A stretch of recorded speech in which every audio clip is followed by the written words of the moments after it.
शनिवार व्रत कथा। शनि देव को ग्रहों का राजा कहा जाता है।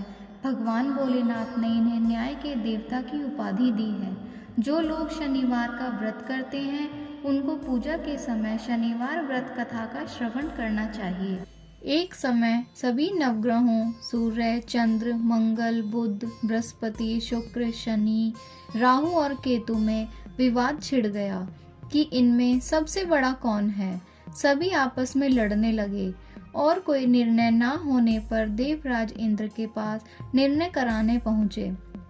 इंद्र इससे घबरा गए और इस निर्णय को देने में अपनी असमर्थता जताई, परंतु उन्होंने कहा कि इस समय पृथ्वी पर राजा विक्रमादित्य है जो कि अति न्यायप्रिय है।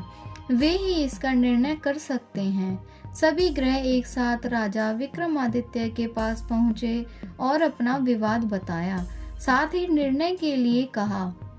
राजा इस समस्या से अति चिंतित हो उठे, क्योंकि वे जानते थे कि इस किसी को भी छोटा बताया वही कुपित उठेगा। तब राजा को एक उपाय सूझा। उन्होंने स्वर्ण, रजत, कांस्य, पीतल, सीसा, रंगा, जस्ता और लोहे से 9 सिंहासन बनवाए और उन्हें इसी क्रम में रख दिया। उन सब से निवेदन किया कि आप सभी अपने अपने सिंहासन पर स्थान ग्रहण करें। जो अंतिम सिंहासन पर बैठेगा वही सबसे छोटा होगा। इस अनुसार लोहे का सिंहासन सबसे बाद में होने के कारण शनि देव सबसे बाद में बैठे तो वही सबसे छोटे कहलाए। उन्होंने सोचा कि राजा ने यह जानबूझकर किया। उन्होंने कुपित होकर राजा से कहा, राजा तू मुझे नहीं जानता। सूर्य एक राशि में 1 महीना, चंद्र 2.25 महीना, मंगल 1.5 महीना, बृहस्पति 13 महीने व बुध और शुक्र 1-1 महीने विचरण करते हैं, परंतु मैं 2.5 से 7.5 साल तक रहता हूँ। बड़े बड़ों का मैंने विनाश किया है। हे श्री राम की 7.5 आने पर उन्हें वनवास हो गया। रावण की आने पर उनकी लंका को बंदरों की सेना से परास्त होना पड़ा। अब तुम सावधान रहना। ऐसा कहकर कुपित होने पर शनिदेव वहां से चले गए। अन्य देवता खुशी खुशी चले गए। कुछ समय बाद राजा की 7.5 आई। तब शनिदेव घोड़ों के सौदागर बनकर वहां आए। उनके साथ कई बढ़िया घोड़े थे। राजा ने यह समाचार सुन अपने अश्वपाल को अच्छे घोड़े खरीदने की आज्ञा दी। उसने कई अच्छे घोड़े खरीदे व एक सर्वोत्तम घोड़े को राजा की सवारी हेतु दिया। राजा ज्यों ही उस पर बैठा वह घोड़ा सरपट वन की ओर भागा। भीषण वन में पहुंच वह अंतर्ध्यान हो गया और राजा भूखा प्यासा भटकता रहा। तब एक ग्वाले ने उसे पानी पिलाया। राजा ने प्रसन्न होकर उसे अपनी अंगूठी दी। वह अंगूठी देखकर राजा नगर को चल दिया और वहां अपना नाम उज्जैन निवासी वीका बताया। वहां एक सेठ की दुकान में उसने जल इत्यादि पिया और कुछ विश्राम भी किया। भाग्यवश उस दिन सेठ की बड़ी बिक्री हुई। सेठ उसे खाना इत्यादि कराकर खुश होकर अपने साथ घर ले गया। वहां उसने एक खूंटी पर देखा कि एक हार टंगा है जिसे खूंटी निगल रही है। थोड़ी देर में पूरा हार गायब हो गया। तब सेठ ने आने पर देखा कि हार गायब है। उसने समझा कि वीका ने ही उसे चुराया है। उसने वीका को कोतवाल के पास पकड़वा दिया। फिर राजा ने भी उसे चोर समझकर हाथ पैर कटवा दिए। वह चौरंगिया बन गया और नगर के बाहर फिकवा दिया गया। वहां से एक तेली निकल रहा था जिसे दया आई और उसने वीका को अपनी गाड़ी में बिठा लिया। वह अपनी जीभ से बैलों को हाँकने लगा।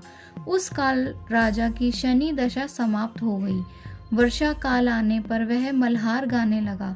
तब वह जिस नगर में था वहां की राजकुमारी मन भावनी को वह इतना भाया कि उसने मन ही मन प्रण कर लिया कि वह उस राग गाने वाले से ही विवाह करेगी। उसने दासी को ढूंढने भेजा। दासी ने बताया कि वह एक चौरंगिया है, परंतु राजकुमारी ना मानी। अगले ही दिन से उठते ही वह अनशन पर बैठ गई कि विवाह करेगी तो उसी से। उसे बहुतेरा समझाने पर भी वह ना मानी तो राजा ने उस तेली को बुला भेजा और विवाह की तैयारी करने को कहा। फिर उसका विवाह राजकुमारी से हो गया। तब एक दिन सोते हुए स्वप्न में शनिदेव ने राजा से कहा, राजन, देखा तुमने मुझे छोटा बताकर कितना दुख झेला। तब राजा ने उनसे क्षमा मांगी और प्रार्थना की कि हे शनिदेव, जैसा दुख मुझे दिया है किसी और को ना दें। शनिदेव मान गए और कहा, जो मेरी कथा और व्रत करेगा उसे मेरी दशा में कोई दुख ना होगा।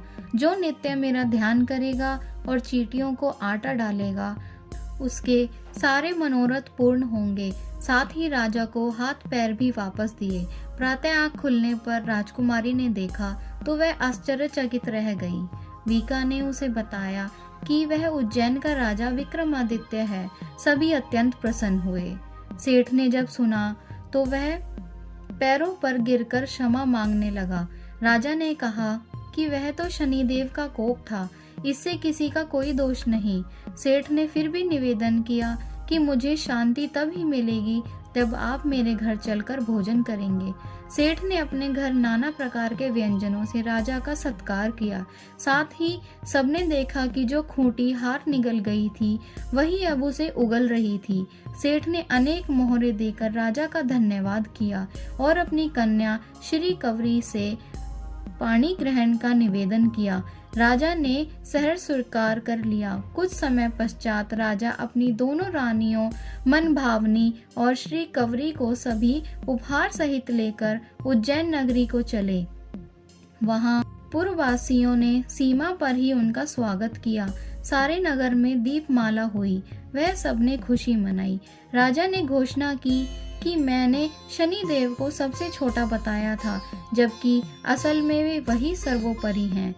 तब से सारे राज्य में शनिदेव की पूजा और कथा नियमित होने लगी। सारी प्रजा ने बहुत समय खुशी और आनंद के साथ बिताया। जो कोई शनिदेव की इस कथा को सुनता या पढ़ता है उसके सारे दुख दूर हो जाते हैं। व्रत के दिन इस कथा को अवश्य पढ़ना चाहिए। और एक समय की बात है, भगवान सूर्य के पुत्र शनि बचपन में बहुत सुंदर थे और तेजस्वी भी। इनकी सुंदरता को देखते हुए गंधर्व ने अपनी पुत्री कंकाली के साथ शनिदेव का विवाह कर दिया। लेकिन अत्यंत सुंदर होने के कारण इंद्र की सभा के अप्सरा अक्सर इन्हें देखने जाया करती थीं। इन अप्सरा को देखकर कई बार शनिदेव उन पर मोहित हो गया। यह बात गंधर्व पुत्री कंकाली को अच्छी नहीं लगती थी। तब गंधर्व पुत्री कंकाली ने अपने पति शनिदेव को यह श्राप दे दिया कि आज के पश्चात सुंदरता को खोकर बदसूरत हो जाए और आपकी दृष्टि हमेशा नीचे की तरफ रहे। अगर आप सीधी दृष्टि से किसी की तरफ देखते हैं तो उस पर 7.5 का प्रभाव पड़ जाता।